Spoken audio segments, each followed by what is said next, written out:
Tras la derrota de ISIS en Siria, los hospitales y los campamentos del principal centro de refugiados en el país, Al-Hol, se encuentran desbordados de personas enfermas y desnutridas. Es en este mismo lugar hasta donde llegaron los 7 nietos de Patricio González, de entre 8 y 1 año.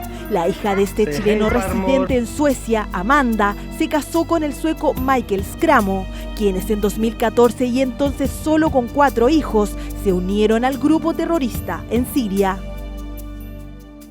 Haremos todo lo posible para poder traer a los niños a casa, ahora que sabemos exactamente dónde están. 5 años más tarde y con 7 niños, tanto la hija de González como Skramo fallecieron en la línea de combate, dejando a los pequeños huérfanos en un territorio desconocido. Tanto González como la familia de Skramo pidieron ayuda al gobierno sueco para llevar a los niños de vuelta a Gotemburgo, petición que fue negada bajo el argumento de que los menores son hijos de terroristas. Desearía estar ahí con mis nietos y poder abrazarlos y cuidarlos.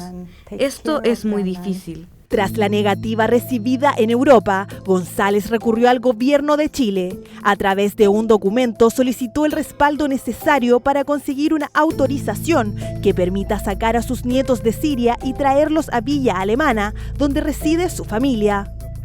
Los menores nunca fueron inscritos en el país, por lo que la posible ayuda del gobierno chileno se complica aún más, pero sería su delicado estado de salud lo que podría facilitar una posible intervención de Chile.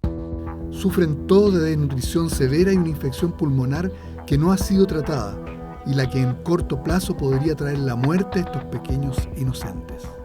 Desesperado por el estado de sus nietos, Patricio González viajó a Siria hace unos días, desde donde sigue luchando para sacar a los niños del país.